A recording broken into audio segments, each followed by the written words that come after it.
말씀 마태복음 27장 1절부터 10절까지 말씀입니다.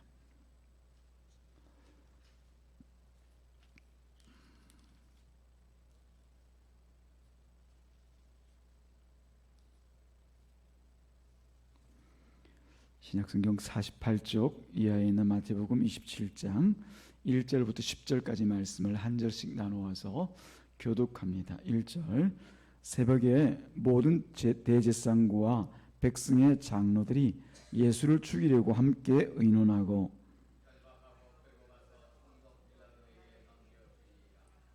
그때 예수를 판 유다가 그의 정죄의 됨을 보고 스스로 뉘우치어 그 은 30을 대제사장들과 장로들에게 도로 갖다 주며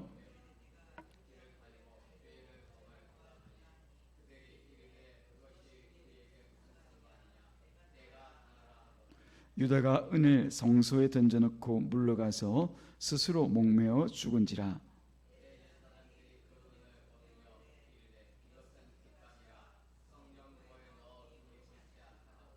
의논한 후 이것으로 토기장에 밭을 사서 나그네 묘지를 삼았으니 이에 선지자 예레미야를 통하여 하신 말씀이 이루어졌나니 일렀으되 그들이 그 가격 매겨진 자 곧 이스라엘 자손 중에서 가격 매긴 자의 가격 곧 은 30을 가지고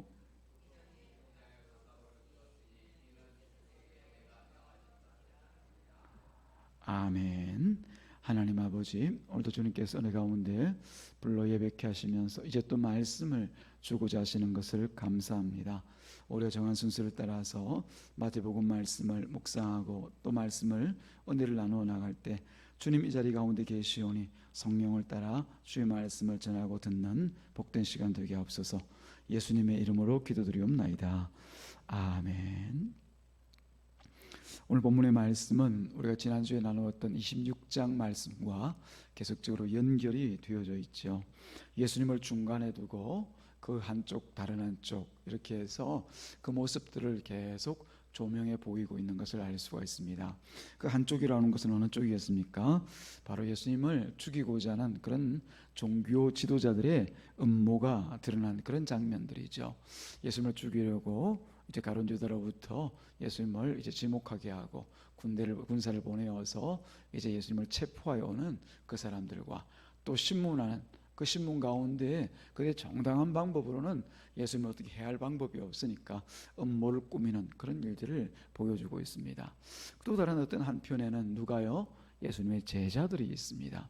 그 제자들이 예수님을 배신하고 또 우리가 지난주에 살펴본 바와 같이 베드로 같은 사람은 예수님을 부인하기까지 합니다. 그것도 3번이나 거듭 부인합니다. 그런 예수님 중간에 둔 사람들의 모양들을 보게 하시면서 우리가 이 일을 통해서 그냥 이 일은 이렇구나 저 일은 저렇구나 알고만 지나가는 것이 아니라 나는 어느 쪽에서 무슨 일을 하고 있는가라고 하는 것을 성경은 스스로 돌아보게 만드시는 거죠. 하나님께서 그 조명을 쫙 한쪽에 연극을 보면 우리가 그런 장면이 있지 않습니까? 뭐 연극 배우들이 여러 사람이 나와 있지만 핀 라이트라고 해가지고 어떻게 핀이 착 비치면 한 사람만 착 조명해 보입니다. 그럼 그 사람에게 주목이 되죠. 그것을 보면서 그가 말하는 대사나 행동을 보면서 또 그가 그 연극이 스토리가 가지고 있는 의미들을 또 생각하고 깨닫게 하는 거죠.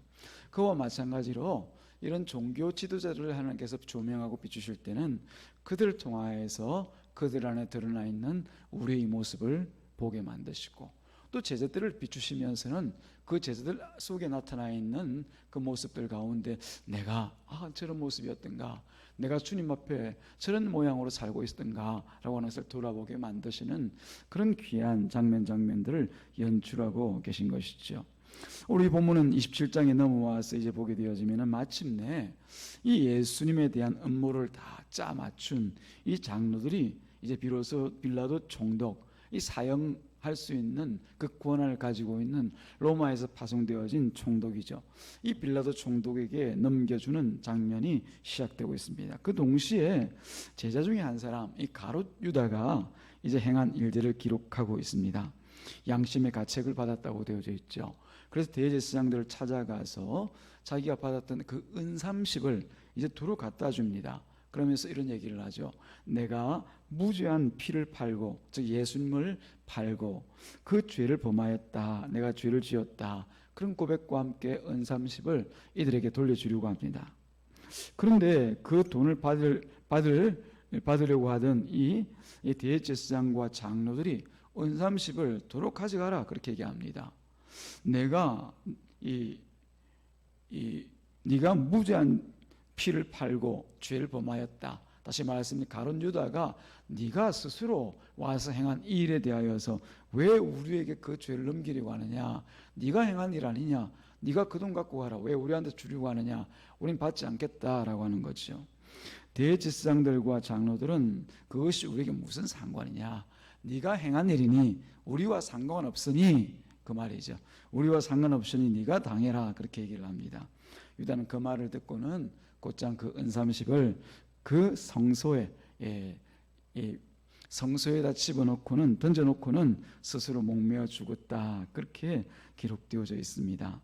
이 대제사장들은 또 그 돈을 성소에 넣어서, 즉 성전고에 두는 것이 옳지 않다, 그 돈이라는 것은 헌금괴라고 할 수가 있겠죠. 성전 창고에 집어넣어서 그것을 사실은 뭐 성전을 위해서 쓴다든지, 또 우리가 교회에 또 헌금을 통해서 사용하는 것과 같이 그렇게 사용해 마땅한데, 그것은 이 성전고, 거룩한 성전고에 집어넣는 것이 옳지 않다.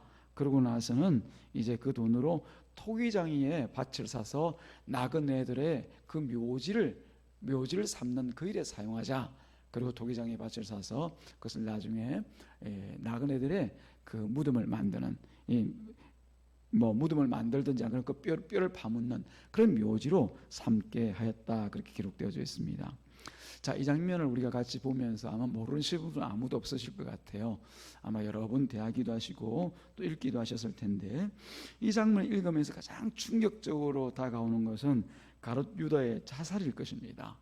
이제 그 일을 우리가 한번 살펴보게 될 것이고, 또 한 가지는 뭐냐 하면은 이 은삼십을 돌려받은 제사장들이 그 돈으로 나그네의 묘지를 샀다고 하는 것, 토기장의 밭을 사서 그 밭을 나그네의 묘지로 사용하도록 하였다라고 하는 것, 이게 어떤 의미를 가지고 있는가라고 하는 것을 우리가 다시 한번 또 살펴보기를 바랍니다.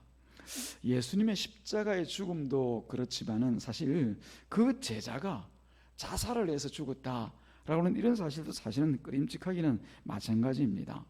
그래서 차라리 이런 장면은 그냥 넘어가도 좋을 것 같은 그런 생각이 들기도 합니다.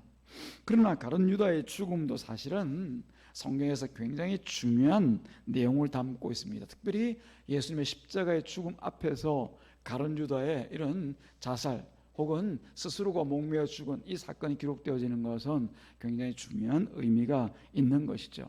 그냥 죄자가 죽었다, 자살했다, 아유 끔찍해, 그러고 그냥 고개만 돌리고 지나갈 것이 아니라 그 죽음의 의미가 무엇을 의미하는가라고 하는 것도 우리가 분명하게 살펴보아야 한다는 것을 성경이 우리 가운데 얘기하고 있죠. 자, 그러면 우리가 다시 한번 생각해 보십시다. 이 유다가 스스로 목매어 죽은 그 이유가 무엇입니까? 왜 죽었습니까? 아마 우리가 생각하는 대로 양심의 가책 때문이라고 하는 것 우리가 부인할 수 없습니다. 스스로 그렇게 말하고 있지 않습니까? 내가 무죄한 자의 피를 팔아서 내가 죽였다. 그 피값을 내가 받았다. 그래서 나는 이 피값인 오늘 은삼십을 받지 못하겠고, 그것을 또 이게 받지 못하겠다 하니까 그가 양심의 가책을 돌려만 주고 이제 되돌이키면 될 줄 알았는데 그게 아니라 그 양심의 가책을 이기지 못하고 결국은 스스로가 목숨을 끊어버리는 것이죠. 아마 유다는 예수님께서 이 사형까지는 받지 않을 것으로 생각했을지도 모릅니다. 그런데도 보니까 되어지는 모습들을 보니까 어떻습니까? 예수님께서 이제 곧 빌라도의 법정에 가서 이 유대인들 가운데 종교 지도자의 꾸민 그 음모대로 사형 판결을 받을 것이 이제 분명하거든요.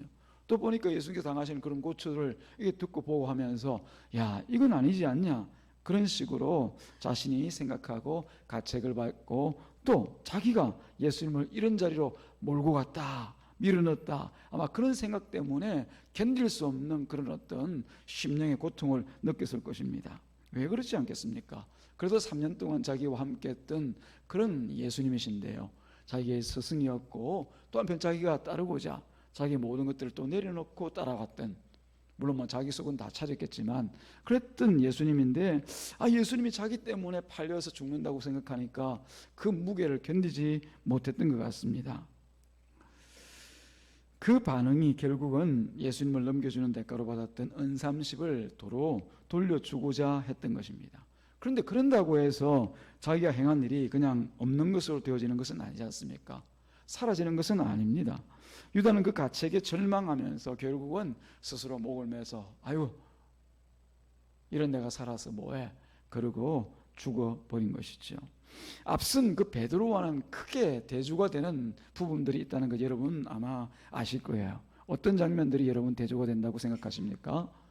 어떻게 보면은 예수님을 판 것이나, 그죠?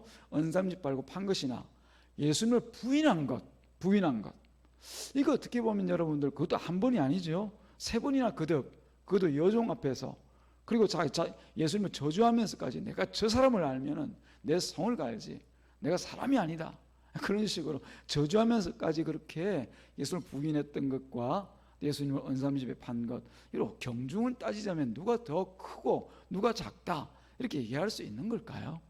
예수님을 배신하고 예수님을 부인하고 하는 것도 어떤 의미에서 보면 다 똑같은 일인 거죠. 그런 똑같은 상황 가운데서 결국은 두 사람이 취한 그런 행동은 다르다라고 하는 것을 우리가 알 수가 있습니다. 베드로는 앞서 어떻게 반응합니까? 그 가책과 절망의 순간, 아이고, 다구름 소리를 듣자마자 그렇지 맞아, 내가 예수님을 부인했구나, 내가 3번이나 부인했구나. 그러면서 이 베드로가 뭘 떠올립니까? 예수님의 말씀을 떠올리죠. 네가 오늘 새벽 닭 울기 전에 네가 나를 3번 나를 부인할 것이다, 그럼 그 말씀을 떠올리지 않습니까? 이거 예수님을 생각했다라고 하는 거죠. 그 예수님을 생각했던 것입니다. 그러나 지금 물론 이 유다도 마찬가지로 자기 죄에 대한 유침도 있고 아마 울기도 했겠죠. 성경에서 나와 있지 않겠지만 베드로만 통곡했겠습니까? 예수님이 당하는 모습을 보면서 자기가 마음이 아파가지고 고통스러워가지고 막 벽을 치면서 머리를 찧으면서 아마 울기도 하고 고통스러워했을 겁니다. 그런 장면들을 우리가 충분히 상상해 볼 수가 있죠. 양심의 가책 좀 받았겠습니까? 그러나 결국은 그 문제를 예수님의 말씀 앞에 나아가지 아니하고 자기 스스로가 해결을 하려고 했던 것이죠. 그렇죠. 되돌리기 위해서 받은 그 은30도 자기 손으로 가서 되돌려줍니다. 이거 내가 잘못 받았다, 당신들에게 넘겨주겠다, 다시 돌려주겠다, 그럽니다. 그러나 그것으로 전혀 자신의 죄가 해결됩니까? 해결될 수가 없죠. 그럼에도 불구하고 그 죄의 문제를 결국 자신이 쌓는 거죠. 쌓고 이 죄 어떻게, 나 미안해서 어떻게, 나 이 양심의 가책 때문에 어떻게. 그래서 결국 선택한 것이 스스로 목매어서 죽는 자살이었습니다. 자결이었습니다. 이 죄라고 하는 것은 반드시 고통과 절망을 가져오게 되어져 있습니다. 사랑하는 여러분, 죄를 짓고 즐거워하는 사람 물론 없다고 할 수는 없겠지만 보통의 사람들은 다 죄를 짓고 난 뒤에 내가 죄를 지었구나 하고 난 뒤에는 고통스러워합니다. 그리고 절망합니다. 아이고, 내가 죄 지었어. 어린 아이들도 보면은 그 죄를 짓고 난 뒤에, 그 죄를 아는 아이들은 짓고 난 뒤에 뭔가 표정이 달라지고 그 태도가 달라지는 것을 볼 수가 있죠. 멀쩡한 애가 갑자기 엄마 앞에 설 때 괜히 머쓱해지고 합니다. 하면 보면은 뭔가 한 일이 있어요. 자기 스스로가 엄마한테 해서는 안 될 죄라고 생각하는 것을 했기 때문에 그 엄마 앞에 서는데 당당하게 서지 못하고 뭔가 이제 쭈뼛쭈뼛하고 하는 모습을 보인단 말입니다. 이게 사람의 본성입니다. 죄를 짓는 이 죄인에 불과하지만 죄를 짓고 난 뒤에는 항상 그 뒤에 찾아오는 이런 절망과 고통들을 고스란히 느껴가면서 살아가는 것이 이 죄인된 우리들의 숙명입니다.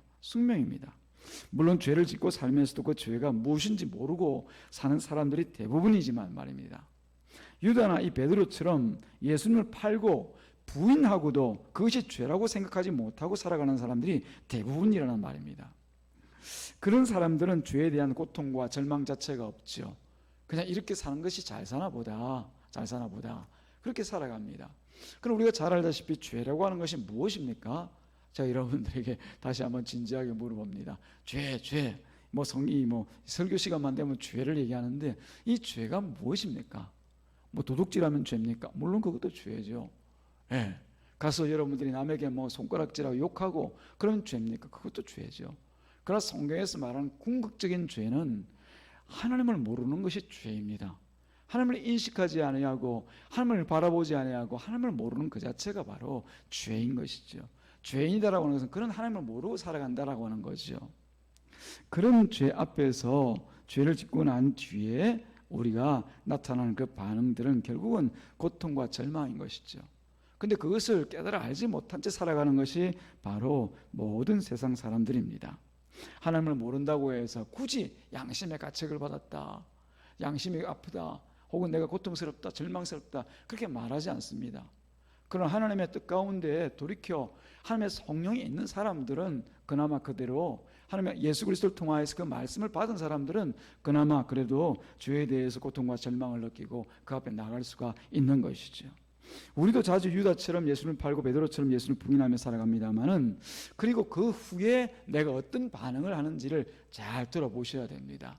과연 나도 그 죄의 문제를 내가 해결하기 위해서 그냥 발 버둥치면서 괴로워하고 밤이면 그냥 이불을 차가면서 아이고 못난 나 어떡해 그렇게 합니까? 안 그러면은 예수님 앞에 무릎 꿇고 나아가서 그 말씀 앞에 엎드려서 주님께서 말씀하셨는데 제가 깨달지 못하고 이런 죄 가운데 섰습니다. 용서하옵소서.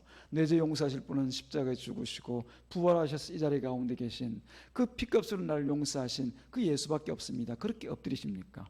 이 두 차이를 여러분들이 주의 깊게 살펴보시라는 얘기입니다. 내가 신자라는 이름을 가지고 있으면서도 살아가면서 이 죄의 문제를 대하는 데 있어서 어떻게 보면 신자 아닌 삶의 태도를 가지고 살아가는 사람들이 많습니다. 마치 유다와 같이 자신의 문제를 스스로가 해결하려는 것처럼 죄를 쌓아안고 계속적으로 마음 가운데 부담을 가지고 아픔을 가지고 그런 자유함 없이 살아가는 사람들이 있어요. 그렇다고 마음껏 죄를 짓고 용서만 하면 끝난다는 얘기는 아닙니다만은, 그러나 사랑하는 여러분, 예수님께서 이런 우리를 너무나 잘 아시기에 베드로를 모르셨을까요? 가룟 유다를 모르셨을까요? 예수님 다 아시면서 자기 제자로 부르셨단 말입니다. 그러고 난 뒤에 그들이 행할 일들, 그 밤에 3번 부인할 베드로, 그리고 은삼십에 나를 팔 유다 다 안단 말이에요. 그러면서도 부르셨다고 하는 것은 그 제자들 앞에서 예수님이 어떤 분인가, 내가 말한 그 말들이 너희들에게 어떤 말들인가라고 하는 것을 생각하고 살아라고 하는 거죠. 사랑하는 여러분, 나는 예수님의 말씀의 자리로 돌아가는 그런 신자인지, 아니면 나는 스스로 절망에 빠지고 고통 속에서 나 자신만 자책하고 살아가는 사람인지를 돌아보시기를 주님의 이름으로 축복합니다. 그게 바로 신자와 신자 아닌 사람을 가름하는 그런 중요한 기준점이 되기 때문에 그런 것이죠. 대제사장과 이 장로들도 다르지 않습니다. 이 사람들은 자신의 죄를 알지 못하는 사람들입니다.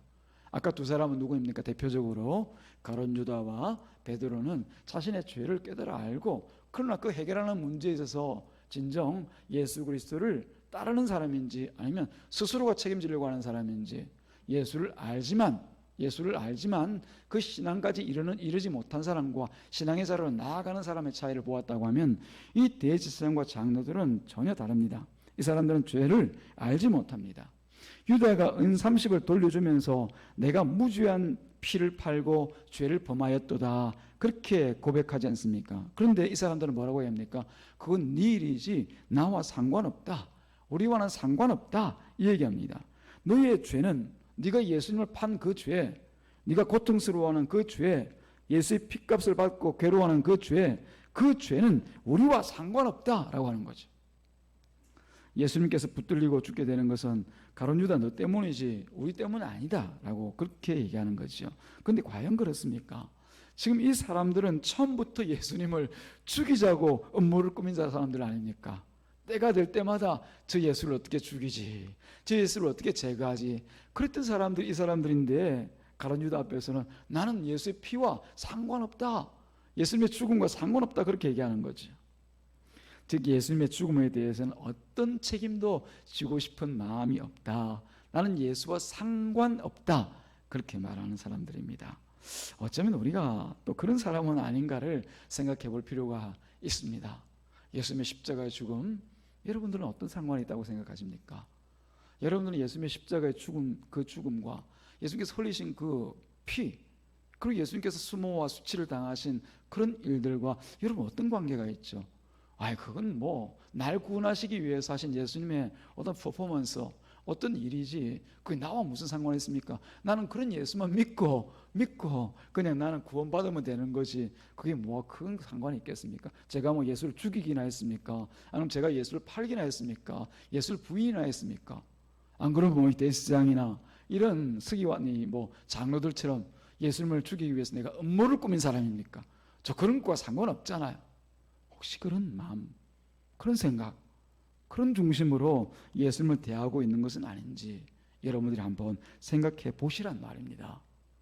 그 피와는 저는 상관없고요. 다만 예수를 믿는 이 믿음 안에서 나는 구원받은 사람이지 저 그렇게 못된 사람 아니에요. 오늘 본문을 대하면서 우리는 어쩌면 이 일들이 그냥 유다의 일로만, 어쩌면 베드로의 그 부인으로만 생각합니다. 그래서 안타깝지만 나와는 아무 상관이 없다고 생각하곤 하는 것이 바로 우리들의 사실은 본 마음이 아닌가 싶습니다. 아니면 여러분들이 더 은혜를 사모하시길 바라고요. 하나님께서 은혜를 주셔서 그런 마음이 내게 없고 정말 내가 예수를 죽인 자구나, 내가 예수를 죽이기 위해서 음모를 꾸민 자였구나, 예수님을 판 자고 또 예수님을 부인하는 자였구나, 그렇게 생각하고 계시다면은 그건 하나님의 은혜입니다. 은혜입니다. 그러나 만약에 내가 이 예수님의 죽음에 대해서 전혀 상관이 없는 사람으로 생각하고 지금까지 살아왔다라고 하면은 오늘 본문의 말씀을 통해서 다시 한번 생각해 볼 필요가 있습니다.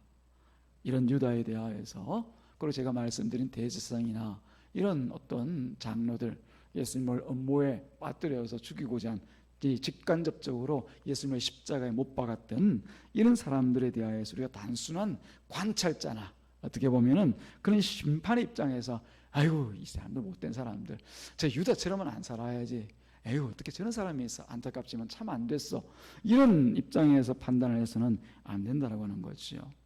예수님을 판 것은 뭐 가론 유다이지 나는 아니라는 그런 말에서는 안 됩니다. 이 대제사장들이 지금 그렇게 얘기하고 있잖아요. 그죠? 유다가 네가 찾아왔고 은 30을 요구한 것도 가론 유다지 우리가 뭐 얼마 줄까 그렇게 얘기했냐라는 거죠. 그래서 예수를 체포하기 위해서 군대를 보낸 것, 그건 네가 요구해서 간 것 아니냐라고 하는 거죠. 유다와 상관없다 생각합니다. 그러나 이 사람들은 제가 처음 말씀드린 대로 중요한 한 가지를 스스로가 고의로 삭제를 하고 있죠.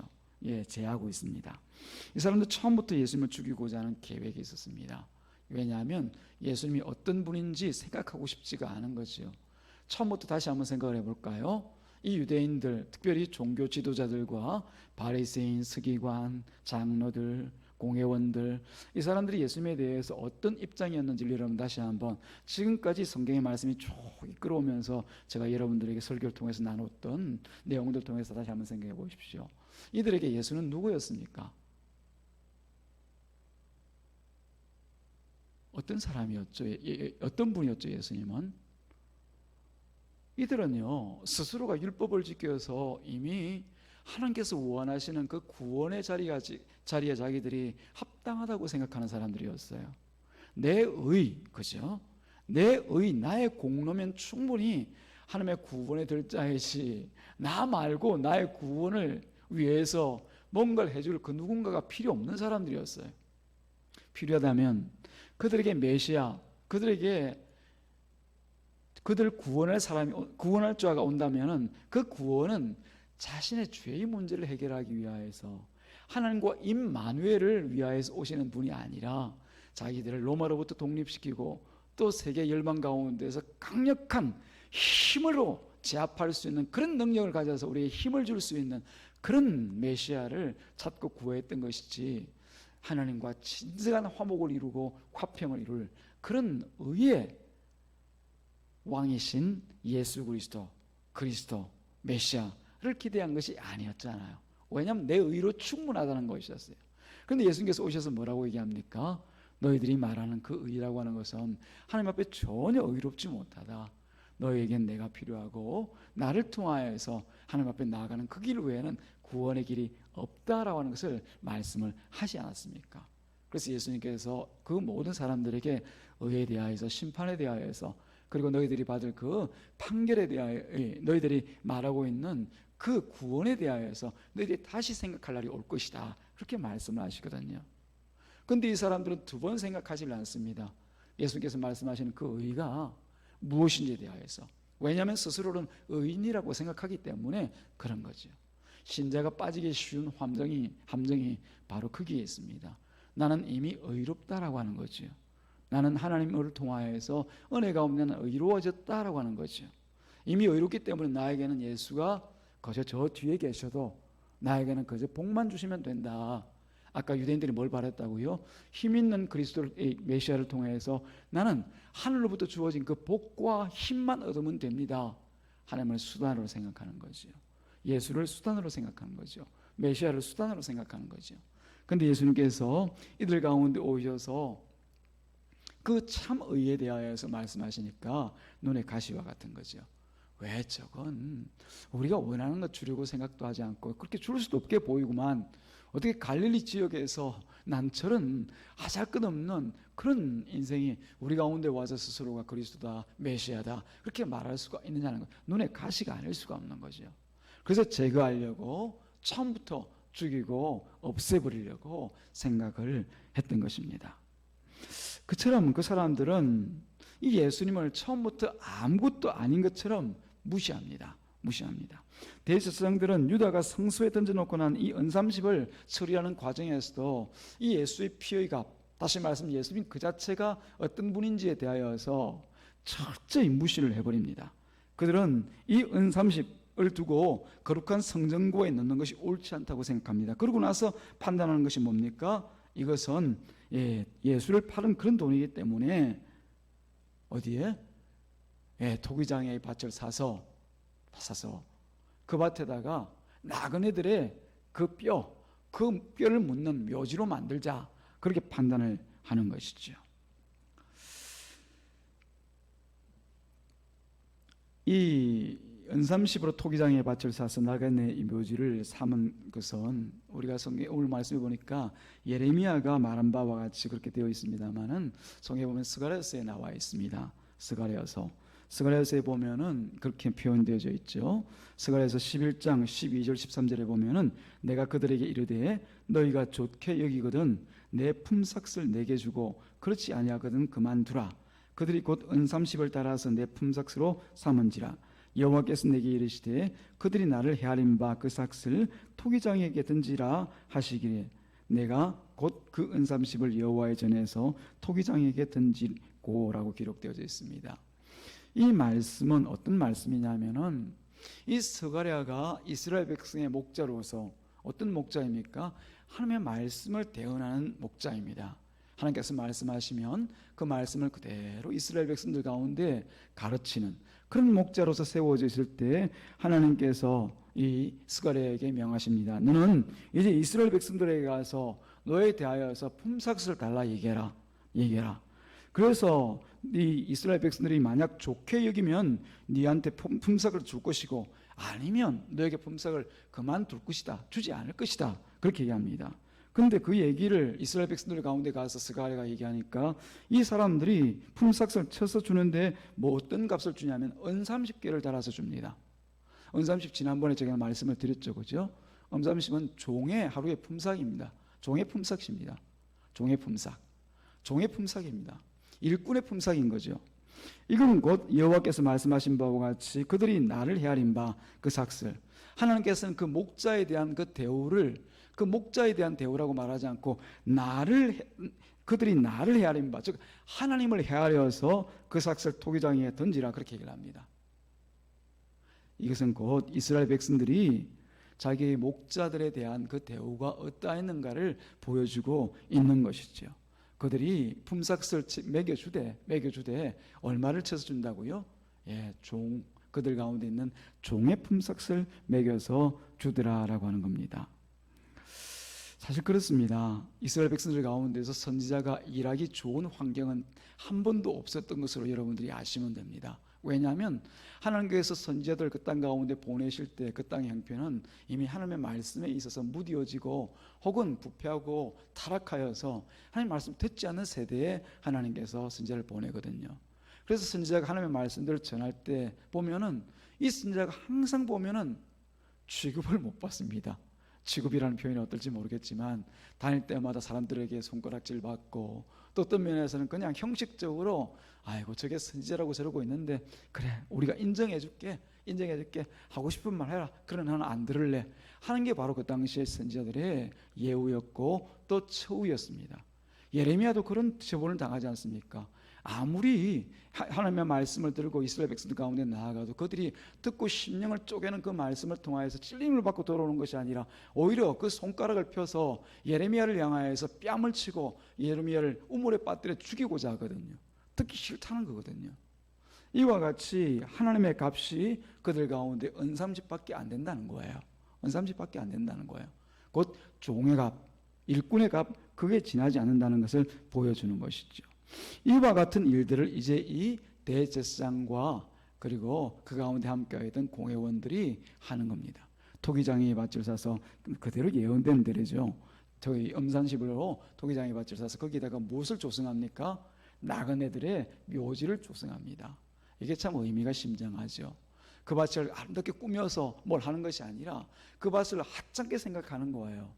하찮은 돈으로 하찮은 땅을 사서 그곳에다가 나그네들의 묘지를 조성했다라고 하는 겁니다. 나그네는 그 유대 사회 당시에 굉장히 천대를 받는 사람들이었습니다. 요즘도 뭐 그런 분들이 계시지 않습니까? 홈리스라고 해가지고 뭐 각자의 사정들이 있겠지만 노숙자와 같이 자기 집을 가지고 못하고 떠도는 사람들이 있습니다. 유대 사회는 특히 고대 사회이기 때문에 오죽했겠습니까? 그런 사람들이 사회적으로 대우를 받지 못하고 사람들에게 손가락질 받고 그런 거죠. 그런 사람들이 병사하거나 안 그러면은 길거리에서 그냥 객사를 하게 되어지면 그 처리하는 것이 굉장히 이 사람들에게 귀찮은 일이 아닐 수가 없었습니다. 그 당시 사람들에게요. 그래서 아무렇게나 수습거리에서는 그냥 뭐 어떻게든 버려야 되는데 그럴 장소를 만드는 거죠. 근데 그 장소를 마침 보니까 이 대제사장들이 그걸로 나그네 묘지 사자, 묘지를 만들자. 이건 예수님의 그 피값인 은삼십에 대하여서 그 돈 은삼십, 사실 별것 아닌 돈이지만 그것에 대하여서 얼마나 하찮게 그들이 여기고 생각하고 있는가를 보여주고 있는 것이죠. 사랑하는 여러분, 그렇습니다. 이 말씀을 통하여서 우리가 알 수 있는 것은 만약 이스라엘 백성들이 목자의 일을 귀하게 여겼다라고 하면은 아마 많은 품삯을 주었을 것입니다. 그렇죠. 당신의 말씀이 있어서 우리가 하나님의 곁을 떠나지 않고 그래도 그 중심을 하나님께 드리면서 살아갈 수가 있게 하신 것 정말 감사합니다. 이 하나님을 대신해서 우리 가운데 이 말씀 전해주시니 감사합니다. 아마 있는 대우 없는 대우에서 귀하게 대접을 했을 것입니다. 그런데 이 이스라엘 백성들에게 있어서 그런 대우를 받지를 못하였던 스가랴 선지자입니다. 그것을 두고 하나님께서 뭐라고 얘기합니까? 이들이 나를 향하여 그렇게 행하였다. 내가 그런 대접을 받았다. 그렇게 말하고 있습니다. 근데 이스라엘 백성들은 또 이제 유대인들은 이제 예수님의 그 피의 값 은삼십을 두고 어떻게 대우를 합니까? 그것을 가지고서는 곧 토기장의 밭을 사서 나그네의 묘지를 삼는 것 전혀 다르지가 않습니다. 똑같습니다. 예수의 피의 값에 대하여서 또 하나님의 말씀에 대하여서 이 이스라엘 백성들이나 이 유대인들이 어떤 마음과 중심으로 살아가고 있는지를 보여주고 있는 것이죠. 이스라엘 백성들이 목자로 일한 이스가랴의 선지자 가치를, 즉 하나님의 말씀을 전하는 그 가치를 은30으로 여긴 것과 같이 유다나 그리고 대제사장과 같은 이 종교 지도자들은 예수님의 값을 은30으로 주고받고 또 나그네의 묘지로 만듭니다. 이와 같이 그 값들이 하나같이 종의 값이었다는 것이 여러분 이상합니까? 이상할 이유가 전혀 없죠. 그들에게는 하나님의 말씀이나 혹은 예수님의 피의 값이 전혀 하찮은 것이었기 때문에 가장 낮은 값, 가장 최저의 값, 가장 하찮은 값, 저렴한 값, 그 저렴한 값으로 치기를 원하였던 것이죠. 저렴한 것으로 그냥 처분하고도 그것이 마땅하다 생각한 것이죠. 스가랴 당시에 이스라엘 백성이나 가룟 유다나 종교 지도자들 공통점이 있다는 것이 너무나 이상하고 소름 돋지 않습니까? 그들 속에는 모두 하나님의 말씀이 없습니다. 유다처럼 죄를 뉘우치고 고통과 절망을 느꼈다고는 해도 그 죄의 문제를 해결하기 위해서 예수님을 이 땅에 보내신 하나님의 말씀에 또한 무지했다는 것을 우리가 알 수가 있습니다. 이것은 예수님을 세상에 보내신 그 하나님의 긍휼과 자비하심 또한 하찮게 여기는 것이라는 것을 우리가 이 성경은 말하고 있는 거예요. 하나님이 하찮다라고 하는 것, 하나님이 참 저렴하다고 하는 것, 하나님 참 가치 없다라고 하는 것, 이거 정말 이 이스라엘 백성들에게 가능한 생각입니까? 그 유대인들에게, 제사장들에게, 종교 지도자라고 하는 사람들에게 가능한 생각인가라고 하는 것이죠. 그런데 그게 가능했다는 겁니다. 여기는 우리는 어떻습니까?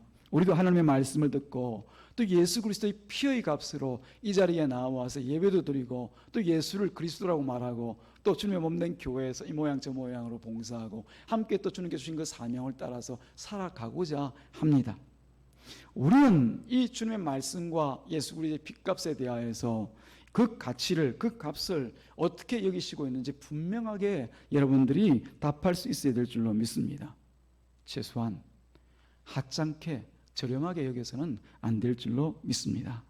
이스라엘 백성이 스가랴 선지자가 목자로 일한 것을 은삼십으로 평가한 것처럼 우리에게 목자로 오셔서 피 흘리고 또 죽으신 예수님의 가치를 그처럼 하찮게 여겨서는 안 된다는 말씀입니다. 사랑하는 여러분, 우리 삶의 자리, 신앙의 자리를 깊이 돌아보시는 저와 여러분 되시기를 주님의 이름으로 축복합니다.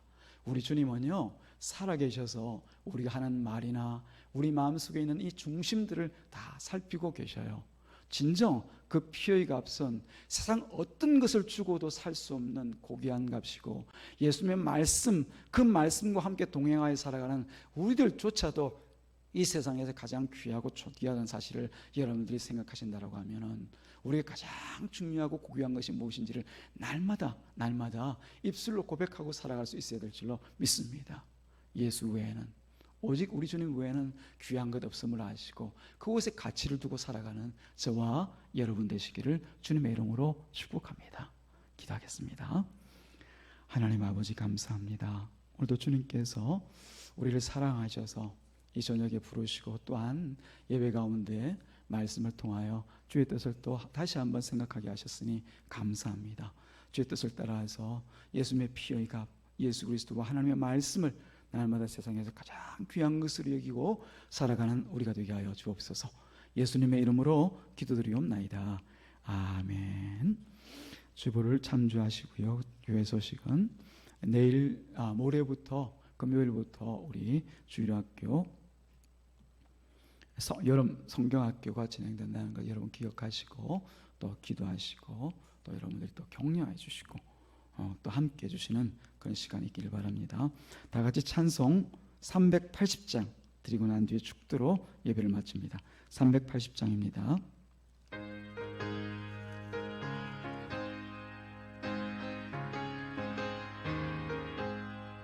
나의 생명 되신 주 주님 앞에 나갑니다. 주의 흘린 보혈로 정케하사 받아 주소서. 날마다 주를 찬송하겠네. 주의 사랑 줄로서 나를 굳게 잡아 매소서. 괴로운 세상 지낼 때 나를 인도하여 주소서. 주를 믿고 나가면 나의 길을 잃지 않겠네. 날마다 주를 찬송하겠네. 주의 사랑 줄로서 나를 굳게 잡아 매소서. 세상 살아갈 때에 나를 사랑합니다. 밝고 빛난 천국에 나의 영혼 들어가겠네. 날마다 날마다 주를 찬송하겠네. 주의 사랑 줄로서 나를 굳게 잡아 매소서. 아멘. 이제는 우리 주인 되신 예수 그리스도의 은혜와 하나님 아버지의 사랑하심과 성령님의 내주 충만 교통하심이 오늘 말씀 가운데 계신 주님을 믿음으로 날마다 주님의 뜻을 따라 살아가기를 소망하는 이 자리에 모인 주의 거룩한 백성들 위에와 머리 위에와 주님의 몸된 교회 위에 이제부터 영원토록 함께 있을지어다. 아멘.